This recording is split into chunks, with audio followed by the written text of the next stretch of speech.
it feel like it's still day one.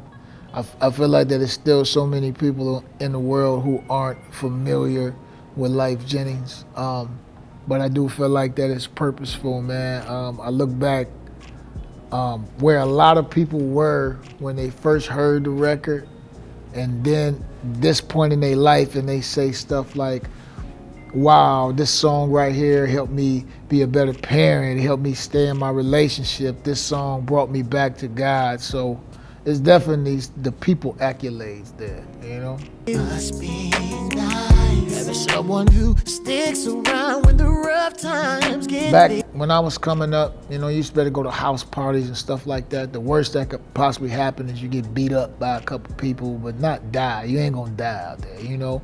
And I really wanted people to remember that time, because it seemed like we forgot. These kids coming up now, they can get the impression that the world is a super, super cold place. And at times it is, but if I could take them back to this time right here, you know what I'm saying?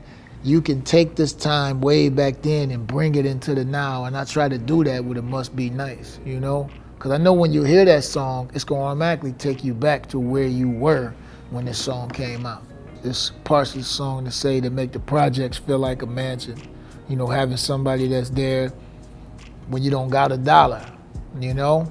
And that person deserves to be there when you have several of them things sitting around.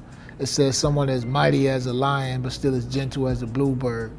What I take from that when I wrote it is that sometimes hard things definitely need to be said, but it's like getting it from a woman with a soft touch.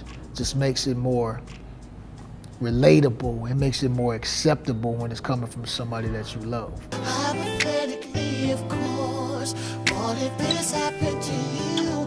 What would The you creation of that record, I was incarcerated at the time when I wrote the record. And I had this, I never told this story, right? So I had a bunkie, and my bunkie, he, for some reason, wound up just telling his significant other everything bad that he's ever done when he was on the street. All the times he cheated on her, all the times he lied. He just told her all of this stuff. And I was like, bro, like, why did you tell this woman all this stuff if she never knew? Why not just become a better version of yourself? And he was like, nah, I just felt like she had to know. The next day, he come back, he don't want to get out his bunk. He curled up like a turtle in the bunk. I say, bro, like, what's going on?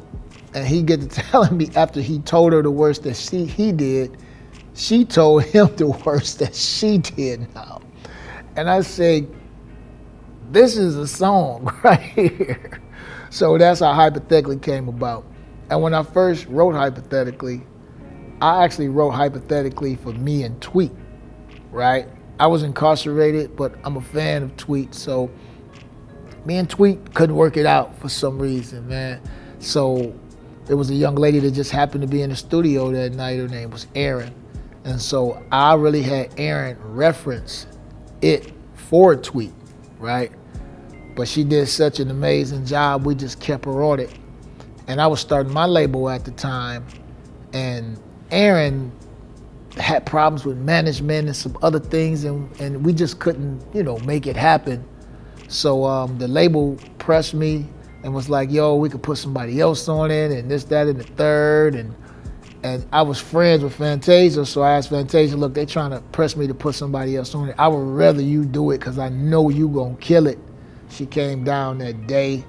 She did Hypothetically in one take. What you hear there, she did it in one take. She's talking about, Lyfe, you need me to do something else? I say, no, that's perfect. Like, she killed it, and Hypothetically is a classic in my eyes, man.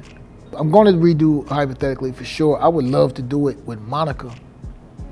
I think that'd be so dope, It's amazing, again, to have something 20 years later, and not just It Must Be Nice, but just the whole album, and people excited about what R&B was, past, present, and future. Like, it's humbling to me, and it's a reminder not only to myself that, you can still do something meaningful out here and still get the accolades that you would doing something potentially destructive.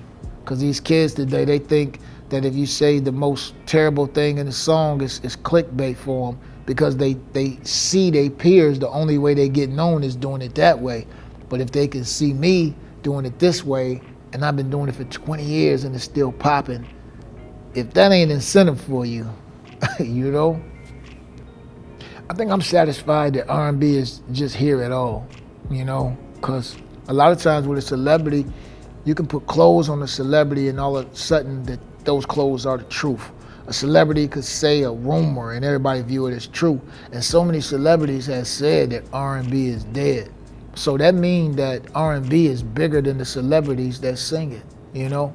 So I'm not too concerned about where R&B is going to be in the future, man, because I'm just still enjoying it being alive right now. I don't release entire albums anymore. I think that people's attention span, for whatever reason, has definitely shrunk. So I do this thing usually called the 6-pack. And I usually team up with another artist. I usually do 2 songs, they do 2 songs, and then we do 2 songs together. And I call it the 6-pack. This time I did a 6-pack with myself. So I have 2 reimagined tracks, which is Never Neverland and Must Be Nice. Yeah, we redid Never Neverland, get ready for that one.